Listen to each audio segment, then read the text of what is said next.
সংবাদ সবাইকে স্বাগত জানাচ্ছি। আমি ফিরোজ তোহা। শুরুতেই সংবাদ শিরোনাম জানিয়ে দেব এই মুহূর্তে হাতে পাওয়া সর্বশেষ গুরুত্বপূর্ণ আপডেট বাংলা সংবাদ। শুরুতেই থাকছে মার্চ মাসের আগেই দেশে আসবেন শেখ হাসিনা।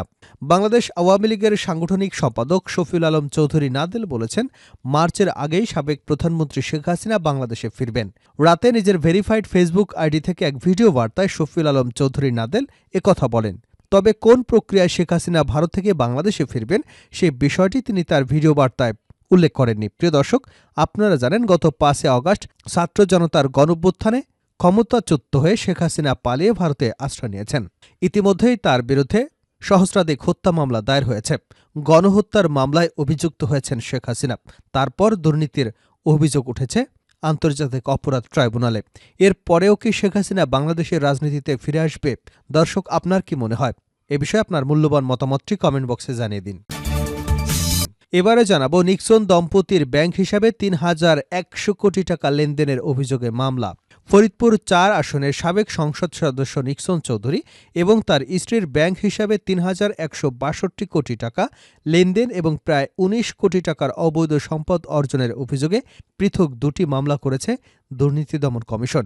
বৃহস্পতিবার দুদকের ঢাকা সমন্বিত জেলা কার্যালয়ে মামলা করা হয়েছে বলে জানিয়েছে সংস্থাটির মহাপরিচালক আক্তার হোসেন। জানাবো বিভাজন সৃষ্টি না করে ঐক্যের আহ্বান মির্জা ফখরুলের।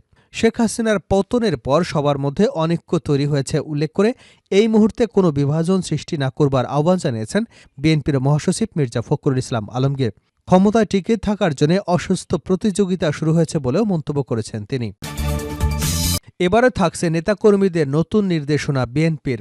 বাংলাদেশ জাতীয়তাবাদী দল বিএনপির ওয়ার্ড থেকে জাতীয় পর্যায়ে এবং বিএনপির অঙ্গ ও সহযোগী সংগঠনের কেন্দ্রীয় কমিটি পর্যন্ত কোনো স্তরেই কমিটিতে অন্য কোনো রাজনৈতিক দলের নেতাকর্মী বা রাজনৈতিক ব্যক্তিকে যোগদান করানো যাবে না বলে নির্দেশনা দেওয়া হয়েছে।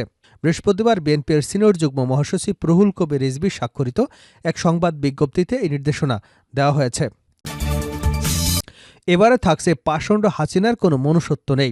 বিএনপি নির্বাহী কমিটির মহিলা বিষয়ক সম্পাদক ও সাবেক সংসদ সদস্য সুলতানা আহমেদ বলেছেন, পতিত স্বৈরাচার শেখ হাসিনার জন্য আগামী রাষ্ট্রনায়ক বিএনপির ভারপ্রাপ্ত চেয়ারম্যান তারেক রহমান তার মায়ের ভালোবাসা থেকে বঞ্চিত হয়েছেন। পাষণ্ড খুনি হাসিনার কোনো মনুষ্যত্ব নেই, যার কারণে দেশে শাসন প্রতিষ্ঠা করেছিলেন। এবং সর্বশেষ জানাবো আন্তর্জাতিক সংবাদ। কানাডা গ্রিনল্যান্ড নিয়ে ট্রাম্পের খায়েশ কি বলছে রাশিয়া। কানাডা এবং গ্রিনল্যান্ড নিয়ে যুক্তরাষ্ট্রের নবনির্বাচিত প্রেসিডেন্ট ডোনাল্ড ট্রাম্পের দাবির প্রতি নজর রাখছে রাশিয়া। বৃহস্পতিবার এক ব্রিফিংয়ে ক্রেমলিনের মুখপাত্র দিমিত্র পেসকোভ জানিয়েছেন, কানাডা ও গ্রিনল্যান্ড নিয়ে যুক্তরাষ্ট্রের দাবি নিবিড়ভাবে পর্যবেক্ষণ করছে মস্কো। খবর বার্তা সংস্থা তাসের। এতক্ষণ শিরোনাম শুনছিলেন, এবার বিস্তারিত। প্রিয় দর্শক, আপনি যদি এই চ্যানেলে নতুন হয়ে থাকেন, ভিডিওটি দেখতে দেখতে চ্যানেলটি সাবস্ক্রাইব করে আমাদের সঙ্গে থাকুন। আর এই ভিডিও সম্পর্কে আপনি আপনার মূল্যবান মতামতটি কমেন্ট বক্সে জানিয়ে দিন। আর হ্যাঁ প্রিয় দর্শক, জানিয়ে দিন ভিডিওটি কোথা থেকে দেখছেন। মার্চের আগে শেখ হাসিনা বাংলাদেশে ফিরবেন নাদেল। বাংলাদেশ আওয়ামী লীগের সাংগঠনিক সম্পাদক শফিউল আলম চৌধুরী নাদেল বলেছেন, মার্চের আগেই সাবেক প্রধানমন্ত্রী শেখ হাসিনা বাংলাদেশে ফিরবেন। গভীর রাতে নিজের ভেরিফাইড ফেসবুক আইডি থেকে এক ভিডিও বার্তায় শফিউল আলম চৌধুরী নাদেল একথা বলেন। তবে কোন প্রক্রিয়ায় শেখ হাসিনা ভারত থেকে বাংলাদেশে ফিরবেন সে বিষয়টি তিনি তার ভিডিও বার্তায় উল্লেখ করেননি। 8 মিনিট 50 সেকেন্ডের দীর্ঘ ভিডিও বার্তায় তিনি বলেন, এদেশ আমাদের অহংকার। একটি জঙ্গিবাদী রাষ্ট্র বা জাতি হিসেবে আমরা বিশ্বে পরিচিত হতে চাই না। গত বছর আমরা জানুয়ারিতে বই উৎসব করেছিলাম, কিন্তু ডক্টর ইউনূসের সরকার শিশুদের এই বই থেকে বঞ্চিত করেছে। শুধু শিশুদের নয়, এদেশের সকল মানুষের আশা আকাঙ্ক্ষার বিপরীতে তার অবস্থান নিয়েছে। আওয়ামী লীগকে ছোট করার জন্য বাঙালি জাতির অহংকার সর্বশ্রেষ্ঠ ইতিহাস মুক্তিযুদ্ধকে অপদস্থ করেছেন। তিনি বর্তমান অন্তর্বর্তী সরকারের নানা সমালোচনা করেন। আগামী 1 মাসের মধ্যে বাংলাদেশের রাজনৈতিক অঙ্গনে অনেক পরিবর্তন আসবে। এ পর্যন্ত দেশের মানুষ এবং দলীয় নেতাকর্মীদের ধৈর্য ধরে পরিস্থিতি মোকাবেলা করবার জন্য অনুরোধ করেন তিনি।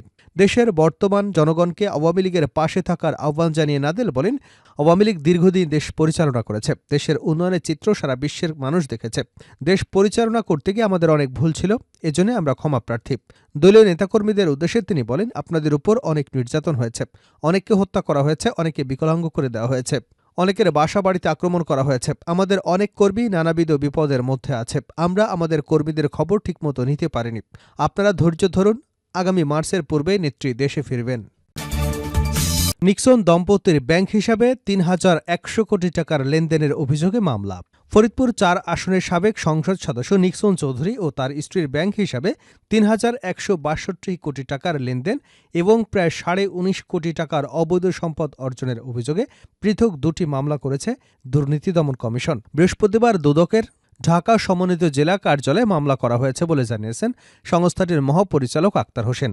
এর আগে গত বছরের ২৩শে অক্টোবর দুর্নীতি দমন কমিশনের আবেদনের পরিপ্রেক্ষিতে ঢাকার মেট্রোপলিটন সিনিয়র স্পেশাল জজ আদালতের ভারপ্রাপ্ত বিচারক ইব্রাহিম মিয়া নিক্সন চৌধুরী এবং তার স্ত্রী তারিন হোসেনের বিদেশ গমনে নিষেধাজ্ঞা দেন।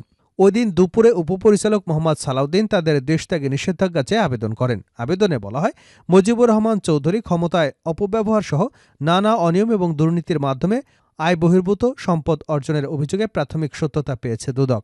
জানা গেছে, নিক্সন চৌধুরী এবং তার স্ত্রী তারিন হোসেন সপরিবারে গোপনে দেশত্যাগ করবার চেষ্টা চালাচ্ছেন। তারা দেশত্যাগ করে বিদেশে পালিয়ে গেলে অভিযোগ সংশ্লিষ্ট গুরুত্বপূর্ণ রেকর্ডপত্র প্রাপ্তিতে ব্যাঘাত সৃষ্টি হবে। এছাড়া সার্বিক অনুসন্ধান কাজে বিঘ্ন সৃষ্টি সহ সমূহ ক্ষতির সম্ভাবনা রয়েছে। অভিযোগের সুষ্ঠু অনুসন্ধান কার্যক্রমের স্বার্থে তাদের বিদেশ গমনে রহিত করা আবশ্যক। নিক্সন দম্পতির ব্যাংক হিসাবে ৩,১০০ কোটি টাকার লেনদেনের অভিযোগে মামলা। ফরিদপুর ৪ আসনের সাবেক সংসদ সদস্য নিক্সন চৌধুরী ও তার স্ত্রীর ব্যাংক হিসাবে ৩,১৬২ কোটি টাকার লেনদেন এবং প্রায় ১৯.৫ কোটি টাকার অবৈধ সম্পদ অর্জনের অভিযোগে পৃথক দুটি মামলা করেছে দুর্নীতি দমন কমিশন। বৃহস্পতিবার দুদকের ঢাকা সমন্বিত জেলা কার্যালয়ে মামলা করা হয়েছে বলে জানিয়েছেন সংস্থাটির মহাপরিচালক আক্তার হোসেন। এর আগে গত বছরের ২৩শে অক্টোবর দুর্নীতি দমন কমিশনের আবেদনের পরিপ্রেক্ষিতে ঢাকার মেট্রোপলিটন সিনিয়র স্পেশাল জজ আদালতের ভারপ্রাপ্ত বিচারক ইব্রাহিম মিয়া নিক্সন চৌধুরী এবং তার স্ত্রী তারিন হোসেনের বিদেশ গমনে নিষেধাজ্ঞা দেন। ওই দিন দুপুরে উপপরিচালক মোহাম্মদ সালাউদ্দিন তাদের দেশত্যাগে নিষেধাজ্ঞা চেয়ে আবেদন করেন। আবেদনে বলা হয়, মুজিবুর রহমান চৌধুরী ক্ষমতায় অপব্যবহার সহ নানা অনিয়ম এবং দুর্নীতির মাধ্যমে আয় বহির্ভূত সম্পদ অর্জনের অভিযোগে প্রাথমিক সত্যতা পেয়েছে দুদক। জানা গেছে, নিক্সন চৌধুরী এবং তার স্ত্রী তারিন হোসেন সপরিবারে গোপনে দেশত্যাগ করবার চেষ্টা চালাচ্ছেন। তারা দেশত্যাগ করে বিদেশে পালিয়ে গেলে অভিযোগ সংশ্লিষ্ট গুরুত্বপূর্ণ রেকর্ডপত্র প্রাপ্তিতে ব্যাঘাত সৃষ্টি হবে। এছাড়া সার্বিক অনুসন্ধান কাজে বিঘ্ন সৃষ্টি সহ সমূহ ক্ষতির সম্ভাবনা রয়েছে। অভিযোগের সুষ্ঠু অনুসন্ধান কার্যক্রমের স্বার্থে তাদের বিদেশ গমনে রহিত করা আবশ্যক। নেতাকর্মীদের নতুন নির্দেশনা বিএনপির। বাংলাদেশ জাতীয়তাবাদী দল বিএনপির ওয়ার্ড থেকে জাতীয় পর্যায় এবং বিএনপির অঙ্গ ও সহযোগী সংগঠনের কেন্দ্রীয় কমিটি পর্যন্ত কোনো স্তরেই কমিটিতে কোনো রকম রাজনৈতিক দলের নেতাকর্মী বা অরাজনৈতিক ব্যক্তিকে যোগদান করানো যাবে না বলে নির্দেশনা দেওয়া হয়েছে। বৃহস্পতিবার বিএনপির সিনিয়র যুগ্ম মহাসচিব রুহুল কবির রিজভী স্বাক্ষরিত এক সংবাদ বিজ্ঞপ্তিতে এ তথ্য নিশ্চিত করা হয়েছে।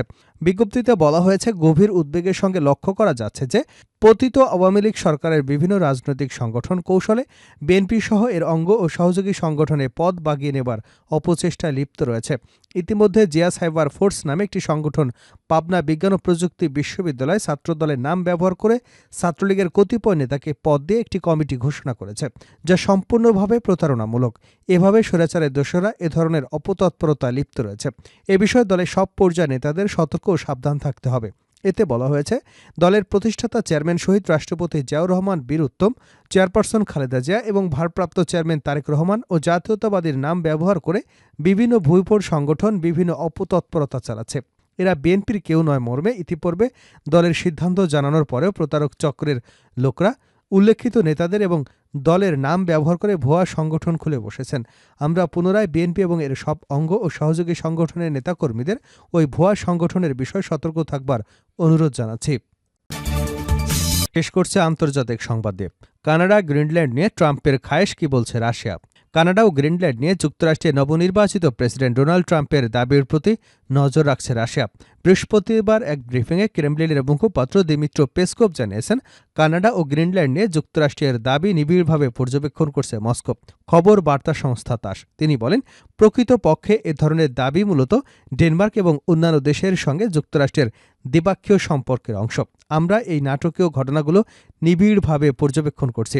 ঈশ্বরকে ধন্যবাদ, তিনি এখনও বিবৃতির মধ্যেই সীমাবদ্ধ আছেন। সম্প্রতি কানাডাকে যুক্ত করে যুক্তরাষ্ট্রের নতুন মানচিত্র প্রকাশ করেছেন ডোনাল্ড ট্রাম্প।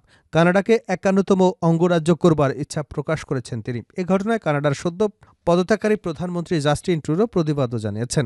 আগামী 20 জানুয়ারি প্রেসিডেন্ট হিসেবে ক্ষমতায় বসবেন ডোনাল্ড ট্রাম্প।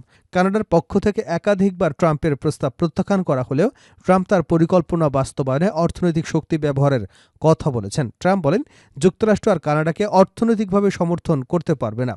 কানাডার শুল্কের বোঝা যুক্তরাষ্ট্রের জন্য সহ্য করা কঠিন হয়ে পড়েছে। কানাডার অনেক মানুষ যুক্তরাষ্ট্রের সঙ্গে একীভূত হতে চায়। কানাডা থেকে অনেকেই অবৈধভাবে যুক্তরাষ্ট্রে প্রবেশ করছে। তিনি বলেন, জাস্টিন ট্রুডো এসব জানতেন বলেই পদত্যাগ করেছেন। কানাডা যুক্তরাষ্ট্রের সঙ্গে একীভূত হলে যেখানে কোনো শুল্ক ট্যাক্স থাকবে না, একই সঙ্গে তারা রাশিয়া এবং চীনের হুমকি থেকে সুরক্ষিত থাকবে। অন্যদিকে গ্রিনল্যান্ড এবং পানামা খাল নিয়ন্ত্রণ পেতে প্রয়োজনে সামরিক এবং অর্থনৈতিক চাপ প্রয়োগ করবার কথা জানিয়েছেন ডোনাল্ড ট্রাম্প। তিনি বলেছেন, জাতীয় নিরাপত্তার জন্য এই দুটি এলাকা অত্যন্ত গুরুত্বপূর্ণ। গ্রিনল্যান্ডের উপর চীনের ক্রমবর্ধমান প্রভাব বাড়ছে, কারণ এই খনিজ সম্পদগুলো চীন নিয়ন্ত্রণ করতে পারে। এর ফলে গ্রিনল্যান্ডের নিয়ন্ত্রণ যুক্তরাষ্ট্রের জন্য আরও গুরুত্বপূর্ণ হয়ে উঠবে, এমন আশঙ্কা ডোনাল্ড ট্রাম্পের।